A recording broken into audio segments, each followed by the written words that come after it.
All right. So I need everyone to close their eyes. So I want you to imagine you're standing in a wide open plain. All around you, as far as you could see, there's only yellow grass. Now on this plain are moving herds of many wonderful types of large animals. For instance, you look off to your left and you see a herd of zebras. To your right, you see a group of large elephants lumbering off to the distance. And now in front of you is a herd of antelope. Something's wrong. They stop, tense up. Their heads snap up and they stare right at you. And all of a sudden, a large predator rushes from behind you towards the group. As it rushes by, you only have time to catch its yellow fur and black spots. You see it's a cheetah. One of the antelope doesn't get away. Open your eyes. Now, if I were to ask you to point at this map where you would go to see this scene, you would probably go right here, somewhere in Africa, maybe the plains of the Serengeti, Kruger National Park. But what if I told you you had another option? At one point in time, you could come to North America, not too far from here, and see exactly this. For instance, a long time ago, we used to have elephants, woolly mammoths. We had wild horses. We had giant condors, giant tortoises, camels. We had cheetahs, and we even had our own lions. Now, what happened to these? Well, they're not here anymore. So before I go on, I want to make a quick definition. So we have these two ideas in biology. We have extinct versus extant. And all of us know extinct, I think. And this book I found up on our bookshelf sums it up. For those of you who can't see, there's a picture of a dinosaur, and it says, "All my friends are dead." So Mr. T-Rex here, he is extinct. All his friends are dead, and we'll never see them again. Now, Mr. Lion over here, even though you can't find them in North America, they're still around. They're extant. Now, so what I'm saying is we had at one point lions, wild horses, elephants, camels, giant tortoises, condors, and cheetahs. So what if we brought them all back? In a sense, this is what conservationists do today. A conservationist will look at a period of time in the past and set a benchmark and say, that period of time is what we want to return our current environment to. So for instance, in the modern epoch, the conservation movement started when scientists looked back and said, the world today is much different than the world my grandfather saw in the late 1800s. He could wander through the woods and see herds of deer and turkey. Let's bring those back. Today, our perception has changed a little bit. We have this pre-1942 or pre-European involvement in North America view of conservation. We kind of have this idea that in 1492, Columbus sailed the ocean blue and killed everything, in a sense. But what I'm saying is let's set the benchmark even farther back to the end of the Pleistocene.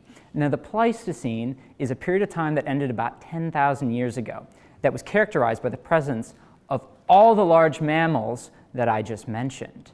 Now, this idea actually isn't so strange, and it's not just from my own thinking. In 2006, a group of scientists published a paper called Pleistocene Rewilding in the journal Nature. For those of you who maybe haven't heard of Nature, if you get published in it, you're doing something right. So this is what they were promoting. Over the period of time, over the next 50 years, what if we slowly introduce closely related species to what used to exist? For instance, Africa still has lions. Let's bring African lions and bring them here. But let's do it in a careful scientific manner. Now, in their paper, they outline a couple of positives to this. For instance, increased ecosystem function. They argue that ecosystems are things that evolve over long periods of time and are defined by the interactions of very large species many times. So for instance, elephants eat a lot of stuff. That's going to have an impact on how the environment evolves. And they say that, in a sense, the ecosystem that evolved 10,000 years ago with elephants, they still remember the elephants. So if you bring them back, we can make it more healthy and better. In addition, they say that we can create new populations of large mammals. Many large mammals are going to go extinct if we don't do something. So maybe we can make their chances of survival into the future a little better. They also cite economic benefits from tourism. Now, not everybody's so happy about this idea. For instance, they'll cite things like competition with humans. Well, think about it. If you're a cattle rancher and there's a herd of lions nearby, you're not going to be too happy. Or if a farmer with a field of corn wakes up in the morning and there's a bunch of elephants in the cornfield, not so happy. It's also a potentially very costly idea.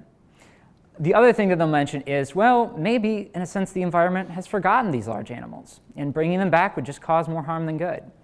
So scientists are deadlocked in this cost-benefit analysis argument over the issue. Are the potential benefits worth the risks? But I think we need to ask another question to decide this issue. What do we want? We talk so much about saving the environment, bringing back nature. Well, what kind of nature do we want to bring back? The nature of the future is one that is missing something. These are all headlines from news sources that appeared in 2012, and they paint a picture of a future where these large animals that inspire us, that drive our creativity, that we go to zoos to see, flip to the Discovery Channel to see, and name our sports teams after, might not exist. It's a future where many of these animals are not extant, they're extinct. So my question is that what we want? Is that the future we want? Pleistocene rewilding lets us envision another future, one in which we take the things that are disappearing, the fantastic, what makes us imagine, we bring those back into our lives, into our society, and say, as humans, these are things that we value, and we can benefit from them.